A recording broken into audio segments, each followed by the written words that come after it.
Hello and welcome to UC Today. We're here at WebexOne and I'm delighted to be joined by Javed from Cisco. Thanks so much for taking the time to talk to us. Thank you for having me here. And it's actually quite hard to know where to start here because you've announced so much, but I think AI is quite a good place. It's sort of underpinned all the announcements this week. So tell us about your strategy there, what we can expect to see from you and sort of the implications for your customers. Absolutely, AI is definitely a big thing, but our approach to how we are integrating AI through the AI assistant is unique. There's a lot of talk about large language models, which is really text-based AI assistants. But with real-time communication, I think it's very important that the assistants also factor in audio and video inputs in helping us go about our daily lives. And that is what's so unique about our approach. Not just large language models, but real-time media models. We're calling it RMM. And that's going to inform our AI assistant, which now is going to be pervasive across the Webex platform, which means all of the workloads, both software, hardware, and even the contact center, actually benefits from these capabilities. The AI assistant is going to be in all of those workloads. And today you also heard how it's also going to make the management experience in Control Hub so much better. So even the IT administrators will benefit from the AI assistant. And another big announcement has been sort of the expanded partnership with NVIDIA, very AI driven as well, and the RoomKit EDX. Talk us through kind of what that means for businesses and how it's helping hybrid work as companies grapple with that strategy. Yeah, so we were early adopters of the NVIDIA family of processors, and about 6 years ago, we made the decision to use those chipsets in our hardware, in our video conferencing hardware. So we're going to continue to do that and have a long-term commitment with NVIDIA to use those chipsets in our newest generation of devices, including the new device we're announcing today, which is the RoomKit EQX. And the reason we made those decisions is NVIDIA is a leader when it comes to doing more and more of the more complex AI processing in the hardware. And that means that we can do things that you're not normally able to do using regular compute. And that we feel is a competitive advantage, excited about using those devices across our portfolio.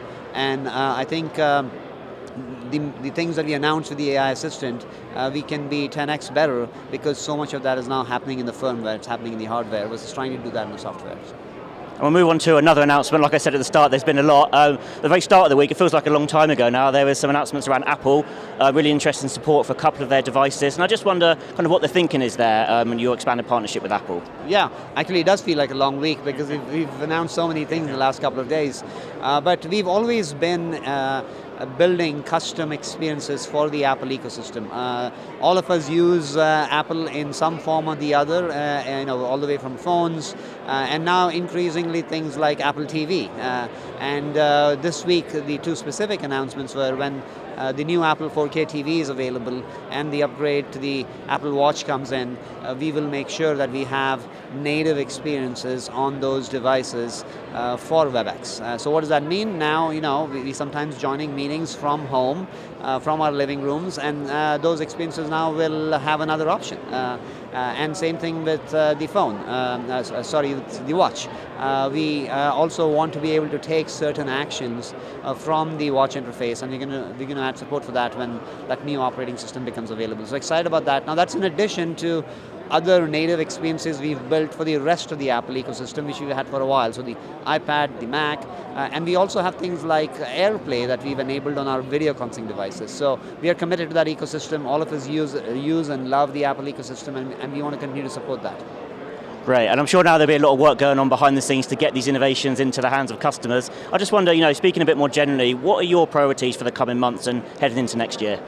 Yeah, so I think you'll see us continue to focus on making sure we are making the adoption of these new features, specifically the AI features that we announced, seamless and easy, because we don't want to do AI just for the sake of doing AI, right? AI has become a little bit of a buzzword, but we want to make sure that the experiences we develop are seamless, they quietly make your lives, our jobs, our lives much, much easier. So we're going to focus a lot on adoption and the end user experience. The one thing that is sometimes glossed over is is what AI is doing is how we interact with software, how we interact with hardware is going to become more human. That interface is going to change. It's going to change from the traditional, I'm going to use the mouse or type things. And we want to focus on those experiences, making sure AI is delivering those human experiences, more human-friendly experiences. That's why you'll see a lot of focus on helping our customers adopt these experiences, and that's where the product team is going to be very focused on. Javed, thanks so much for your time. I hope you enjoy the rest of the event. Yep, thank you for having me.